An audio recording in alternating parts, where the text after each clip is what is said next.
Hi guys, welcome back to the Butterfly Effect podcast. In today's video we are covering part 4 of Beyond Two Souls, and we're starting off with the chapter Alone.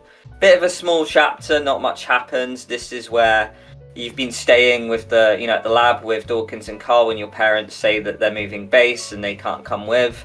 So they're basically giving you their final farewell. I think I said in one of the other videos that this is the last time we'll see them. I think I was mistaken, it's actually this time. So again, not much to say other than what we've covered before, mate. You've got the varying attitudes of the parents, Susan giving you heartfelt goodbye, and Philip, who's concerned about the parking running out, so he's like, oh, come on, that's enough, we've got to go. And he says stuff like, oh, when you're better, we'll visit, which I hated as well, basically almost assuming like she's got an illness and there's something wrong with her and they're going to try and cure her. So, I mean, Jack, is there anything else to mention there? Other than the fact that we're just getting more of the same from the parents there. Yeah, also the fact from sincere, it just wasn't very sincere from Philip either. Like, I don't feel like that they would go back and visit her. I feel like it's just a load of talk from him. And it's especially made worse that whenever he gets to say his goodbye, not that it was a very good one, but you know. But when then Susan goes down, he always seems to rush the woman. I actually quite like that in this particular chapter that you can go and strangle him, can't you? Because that's what you did in your run, right? Yeah, he's instantly like, oh, she's the devil again. And then he instantly shows his true colours kind of thing. And I just was like, yeah, you are the shoddiest foster parent ever. Goodbye, Philip. Get out my game. Yeah. So yeah, it was sort of a fitting end to, again, one of Quantic Dream's not so likeable male characters. Yeah, and I mentioned it in the stream, but maybe future video idea is we rank the worst parents, because there are a lot of shoddy parents in this game. From Carlos in The Walking Dead to Todd from Detroit Become Human. And some people would say Joyce in Life is Strange, so I definitely think there's a lot of bad parents we can discuss in these video games. I like it. But we're going to go on to our next chapter, which is going to take up the bulk of this video. People laugh at the way I say it in stream. I can't pronounce it. It's the one that's spelled Navajo. I assume Navajo, but say it in the comments. I'm going to get butchered for how I've just pronounced that anyway. So I'm just going to say the desert chapter, mate. That might spare my blushes a little bit. Now, one thing I want to mention to you, lad, is that a lot of people do hail this as their favourite chapter. It's probably like the best or second best next to our favourite one thus far, the homeless chapter, right? So I just wanted to point blank ask you, would you agree with that sentiment? Did you get a kick out of this chapter? I wouldn't agree with it, no. I wouldn't agree with it. Sorry, folks. It felt like it was trying to copy Homeless, is how I would put it. I don't know if it... Would I have said this if Homeless hadn't have come first? Who knows, right? Maybe that would play out differently if we did the chronological version, I'm not sure.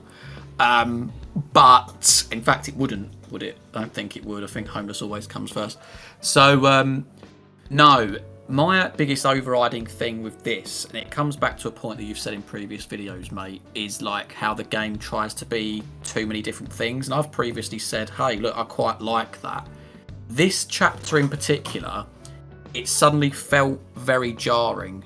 Like, maybe it was the sudden change in location. Obviously, we're dealing with, like, Jodie on the run, right? But it's almost like there was a change in pace in the game. It was like it was a sometimes completely different game, and it just somehow, this chapter didn't quite connect with everything else that I'd seen previously, potentially until you got towards the end. So, there's some bits I like in it, but when you said that, talking about like it's one of the more revered chapters in Beyond Two Souls, I think personally for me, I actually don't think it will be by the end of this game, because I found that change so jarring. It's a fair assessment, and I think one thing I would agree with you on that, it's the set of characters for me, because with Homeless, we've got... I just really liked all the side characters in their own little way. Like, they had their own little sort of unique story going on. There's obviously pregnancy, there's alcoholism, addiction, grief, Each kind of character we got brought something, like a different struggle for these really, like, deprived, like, less fortunate individuals. with this one, you very much had like this mysterious like mum figure, Shimasani, who like seemed really interesting, but obviously very quiet because she hadn't spoken in years apparently. And then you kind of just get like Paul, the dad, who's just like, you know, really kind of accommodating, like, yeah, come in. He seemed like a friendly chap. But I didn't really get anything out of the two boys, and which is surprising to me because Jay is like the one who's really cold with you at the start, like, oh, you can't stay here. And then eventually, like, the dad lets you in, and then he's kind of just a bit like, he looks at you with evils, like, you know, you're taking up space and stuff. And then he slowly warms up to you. He does have a little bit of an arc, but then to learn, you know, at the end, you can actually choose a romance angle with him. I was a little bit like, oh, that's a little bit left field, like out of nowhere. And then Corey just seems like, oh, just a nice younger brother who's happy to see you. So, like, I do think the characters are far weaker than the Homeless chapter as well. I have to agree with that sentiment. Yeah, it's like I was saying, it's almost like a pale imitation of Homeless. Like, I don't know what they were trying to do here. But yeah, certainly the romance felt forced. It's almost like they tried to engineer you that way, because you do have that moment, don't you, where you ride off on the horses, you have a little sit down moment, and it's like they were trying to go for a deep conversation with Jay, because initially it was quite hostile with him. But the arc felt too quick for me, and I think to then get them to a point where they could kiss, it felt too soon. So I feel like if I was playing the game, I would have just gone for the hug. I think that's what I like kind of like originally do in my blind playthrough as well. But otherwise though, like, you know, there are a lot of positives in this chapter, and, you know, one being is that although you might see it as a flaw, but I do think the location is just very unique, especially when you're out horse riding and stuff. Like, some of the landscapes are absolutely beautiful. And with the opening shot you get where you're hitchhiking, because I think this is right after the Homeless chapter, so she's on the run, she's doing some soul searching, just needs a purpose, really doesn't really know where she's going, I guess. That, like, I just got Life is Strange 2 vibes, where she's just like walking along a long dusty road. So I don't know if you thought the same, mate. I did. There's actually a few games that come to mind when I was watching this. One of them was Life is Strange 2, of course. The other was As Dusk Falls, which we'll cover on the channel at some point as well. But also when, like, you're riding on the horse, and I think you even brought this up in the stream, mate, like very much like Red Dead Redemption vibes. And having already seen like the Hunted chapter where you get to ride a motorbike, it was a pleasant surprise that you then get to ride a horse, because this is the sort of gameplay that we don't necessarily see in these games all too often. It's very much like a character on their feet walking through an environment. You don't really get to engage in like vehicles, or in this case horses. So it's something they actually kind of stepped down with in Detroit Become Human. You never really control a vehicle, did you? So like, it was almost like a welcome feature. One, sad to see it go in a way, although it was like, you don't see it that much. It was pretty cool controlling the horse and the bike. So no, I do agree with that one. When we kind of like, you know, we are accepted in and we have this really awkward family dinner, you know, the family, they're suddenly spooked, they're very panicked. They're like, go to your room, don't come out, lock the door. And like, the house is shaking, there is something going on. What was your mind kind of thinking at this point? Probably what the bloody hell is going on. That's I generally had no idea, and this is, I think, that ties into my point at the start of the video, was does this tie in with the rest of the game? Obviously by the end of the chapter we get to see how it ties in, because of like the entity through the rift, and how it ties in with like the tribe, and is it Shimami's background? I think I'm pronouncing that right. And how that sort of like comes into everything. But yeah, at this point, very much in the dark, wondering who these people are, because let's face it, we'd only just met them, and why they were so scared in this open, remote location. Yeah, we'll kind of just jump the gun and talk about like the whole thing, because apparently like, the old lady's like family kind of like summoned this tribe, I guess, to kind of like scare off this, I think it's Yaitso's the entity, but like the entity just still roams there and they can't get rid of it. So eventually it comes to it where you have to do a massive ritual to get rid of this entity. And it seems very different. Like it still ties into like the kind of Beyond Two Souls theme with all these entities and stuff. but it just felt very weird that it was kind of like more in a ritual sense. I know some people are going to get a kick out of that, some people don't, but that is the big flaw or kind of challenge with Beyond Two Souls, where because it's so many different flavors, people are going to like look at the flavors in a different light, you know, from one another. So yeah, maybe this is kind of one of those mixed chapters, but yeah, it was really interesting because you keep seeing all these flashbacks and you're wondering like how it's going to tie into everything. And then like, would you say, mate, when it came to the big finale where you've got to do this big ritual to kind of like where Paul gets hurt and you have to heal him so Paul can actually die, and then Shimasani, who will always die, but it's just whether you can kind of like complete the ritual with her at the end. Did you kind of like the payoff of that, or like the big kind of battle finale? Hey you up, mate? I'm just going to quickly pause. Can you hear that? We're just going to have a little pause break. There is a crying baby on the channel. We'll be back with you after this. I got a message from Lola Bear in the Discord. If you guys have nothing better to do, me, I challenge you to beat my high score in Mustard Party 2.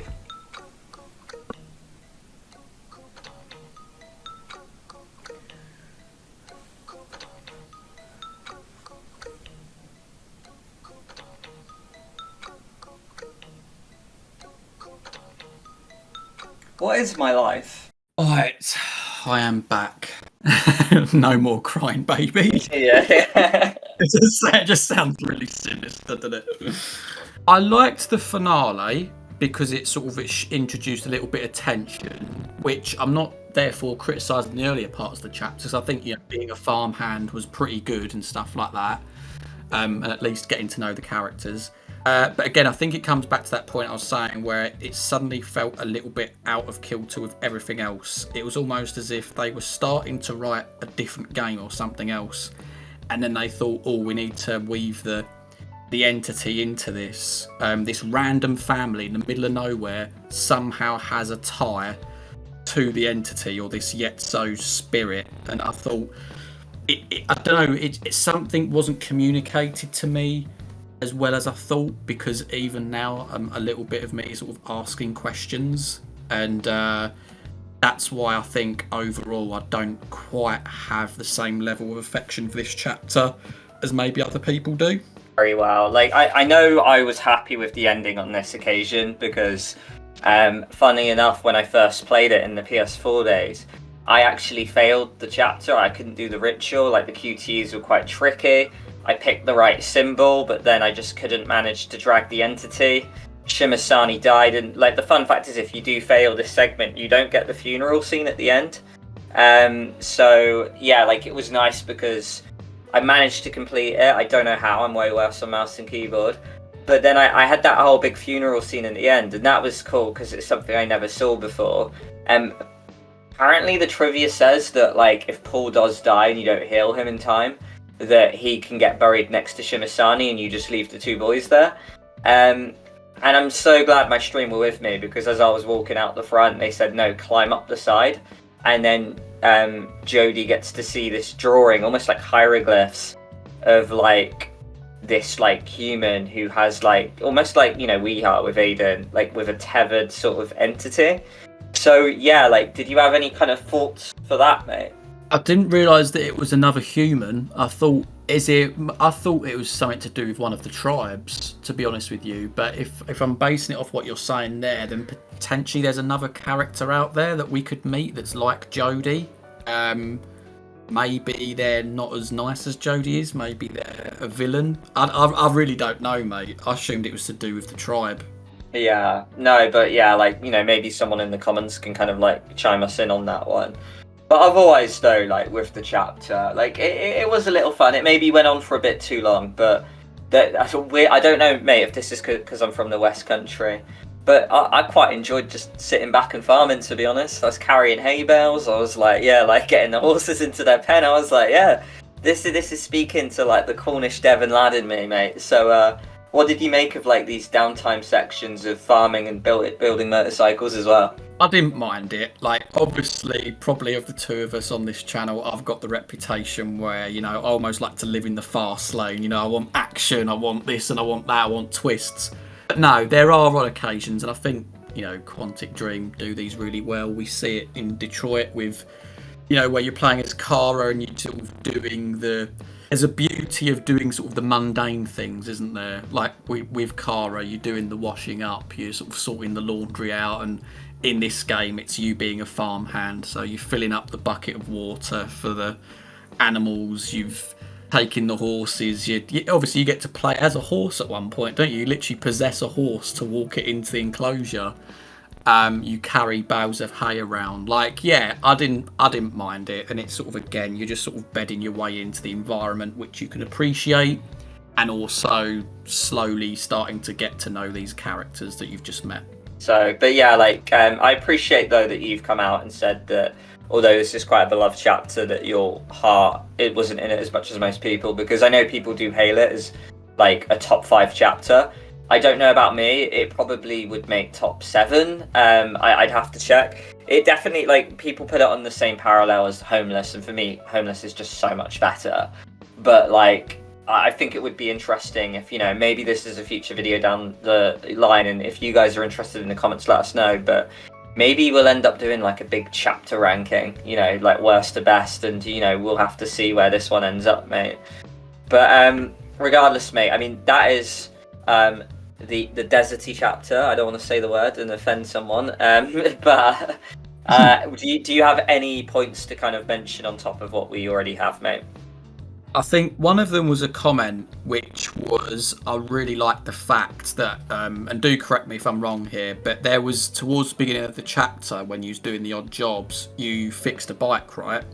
And then at the end of the chapter, they then offered you that bike, and you could then take it away. So I guess where I'm leaning at, mate, is the branching in this chapter. Is there any meaningful, impactful decisions on the sort of wider plot as a whole, but also even some of the smaller ones, like the bike? Maybe if you are evasive with one of the boys, or if you're not sincere with them when you're having your heart to heart, does that necessarily come back to bite you later on down the line? And I think the hug and the kiss has a bit of a bearing, and whether you save Paul or not has a bit of a bearing as well. I do know that it is a fairly linear chapter, more so than you probably would like, mate. I do know that if you actually fail the ritual at the end, you don't get the funeral, so I guess you do get the bonus scene for succeeding, which was cool because it's the first time I ever got to see that.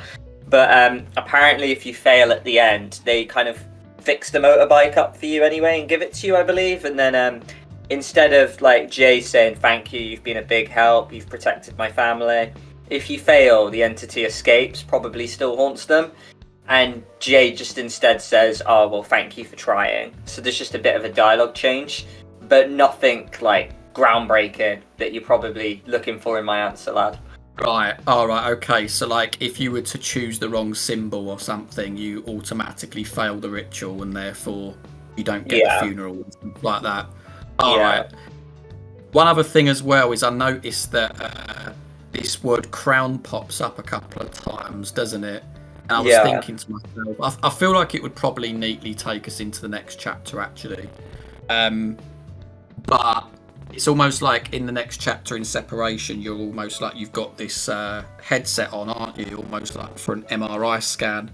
And I was wondering if it was something maybe to do with that.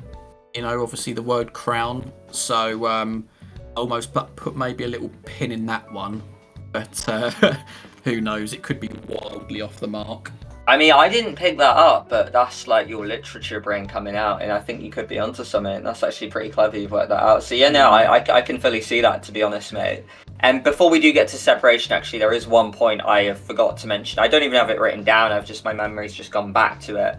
But it wouldn't be a Quantic Dream game, right, without some potential nudity and a shower scene from the female lead or whatever.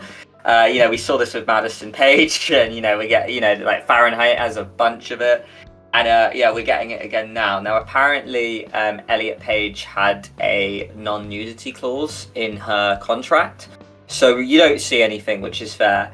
But apparently a lot of dispute and row came about this chapter because apparently the files got leaked, and there was a fully like nude model of Jodie in there, and then it caused a bit of backlash, a bit of controversy. I guess they're all fine now. If Elliot Page has since said that it was a pleasant experience and like wants to make a TV show about it. But yeah, like I can't just go over this chapter without mentioning that like Quantic Dream did go through a bit of backfire from this fiasco, mate. That's an interesting bit of trivia, but I think you've literally sort of took the words out of my mouth, mate. It couldn't have been too much of a big thing, maybe, because of the fact nowadays it's obviously water under the bridge. You know, this Elliot Page has sort of got the rights for the TV series, so I imagine that scene when it comes across in that will be handled potentially differently. We'll have to see. For sure, mate. But nonetheless, mate, we will talk about Separation. Now, this is pretty much your final chapter at the lab before you go off to the CIA. So it's just sort of like you saying bye to Dawkins and Cole. Ryan comes to collect you. You can kind of get the entity out, and there's like a bit of conversation. You can almost see that there's a bit of reluctance in Dawkins and Cole.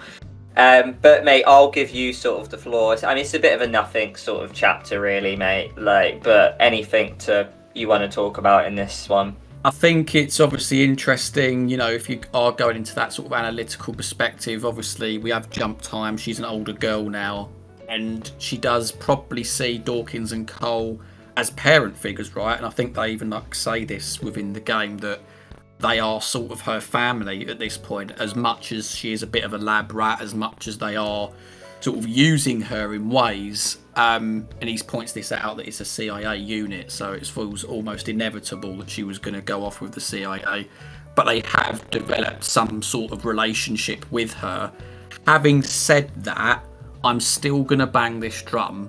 And I feel like maybe it's intentional on their part to maybe make the twist more exciting later on in the game. I'm still going to stick with the fact that Professor Dawkins isn't going to end up being a goodie.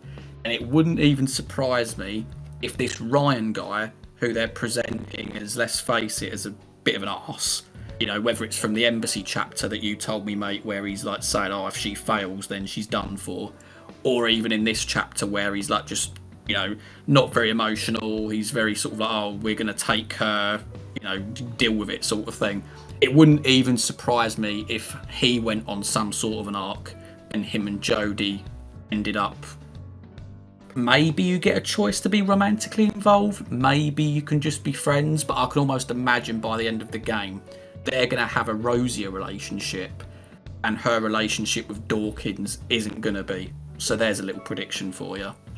And obviously I know the answer. You guys in the comments probably do as well, but I will hold my tongue because, as we mentioned in this analysis, Jack is working his way through the chapters. Then we record an analysis, then he jumps back on. So you are getting Jack's fresh perspective. He's not seen the end.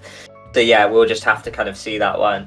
But yeah, like you are right, and it is classic Ryan, isn't it? He's like, oh, these are my orders, you've got to come with me. I mean, he pretty much does a Philip where he's like, come on, we've got to go. He's like, I don't care for your pouty, cold attitude.